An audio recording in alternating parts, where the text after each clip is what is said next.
morning, everyone. It's Chris here, and welcome to another daily devotional. So, my son and I are big football fans, and despite that, we support Crystal Palace. But back end of last year, Ethan said to me, "Could we do a fantasy football league?" Now, for those of you who don't follow football, fantasy football league is essentially you choose a team based on real life players and you enter it into a program on the computer, and every week if your players score goals or get assists or get red cards, then you get a certain amount of points, with the aim to get as many points as possible based on your sporting knowledge and football prowess. Anyway, we agreed as a family that we would do this, and Naomi and the girls joined in as well. Now, Ethan and I spent many hours looking at the form, choosing our players, swapping them in, swapping them out before finally pressing the submit button. And it'd be fair to say that Naomi and the girls spent a little bit less time on their teams, most of it really being done by Ethan as he helped them.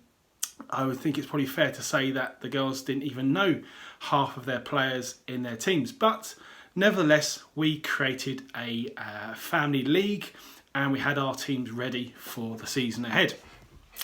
Now, it was a couple of weeks into the season, and on my way home, I had about 5 missed calls on my phone, and I couldn't work out what was happening. What was so desperate that Naomi needed to phone me on the way home? She knew I'd be home soon. And as I walked through the door, I heard noise in the kitchen going on, and Ethan came running to say that Mum had got an email. Naomi got an email from the competition to say that in the recent week she had done rather well. And rather well meant actually that she'd come in the top 20 of the whole competition. And that sounds fairly impressive. Top 20 out of 6 million participants. So what we had in our presence, in our whole family, was clearly a footballing guru in Naomi. Now, obviously, we laughed about it somewhat in the fact that she didn't even really know who was in her team. But it was her name on the team sheet, and she was accredited with the victory and the kudos of having an absolutely brilliant team. And it got me thinking about the fact that actually she didn't really deserve that title. And if truth be told, Ethan probably deserved it more than her. And he was fairly quick to point out that it was his football knowledge that had allowed his mum to come in the top 20 of 6 million other people. But just like that, getting something you don't deserve, it got me thinking about grace. And in particular, it got me thinking about a passage from Ephesians, which I'm going to quickly read. It's only a couple of verses, and it's from Ephesians 2, verse 8 and 9. And it says this: "For it is by grace that you have been saved, through faith. And this is not from yourselves, it is a gift from God, not by works, so that no one can boast." Now, it's a really popular notion that God saves good people and he rejects bad people. And the whole book of Ephesians completely refutes that. And actually, this passage, this couple of verses, talk and give a very clear set of words that tell us that it's by grace that we've been saved. We didn't earn our salvation. Grace, and the very nature of grace is that it's a gift. It's not because of our goodness that we get grace. It's because of God's kindness that we've got grace, and that's just brilliant. It's amazing. What an amazing gift we have. And as it says in the passage, our response to that is to have faith.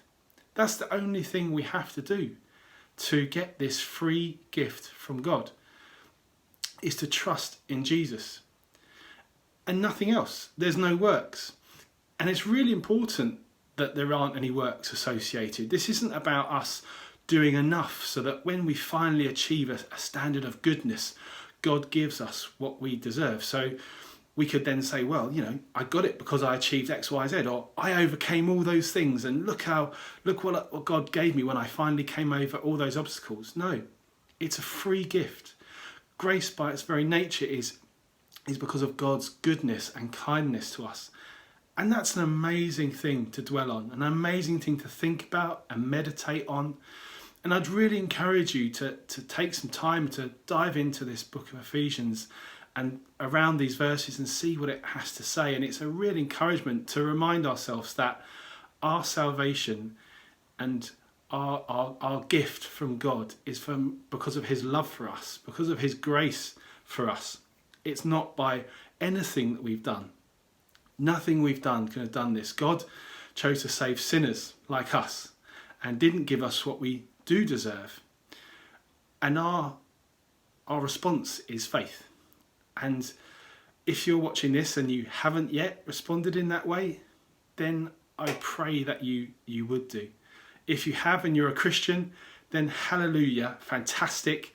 Meditate on this, be stirred by this, be reminded of this amazing gift that we've been given. So what started as a thought about something that Naomi maybe didn't quite deserve got me thinking about the things that I don't deserve, but God has lavished upon me. And I am so grateful for it. And I encourage us all in our daily time with God to thank him for that. Start your prayers with thanks about what God has done for you.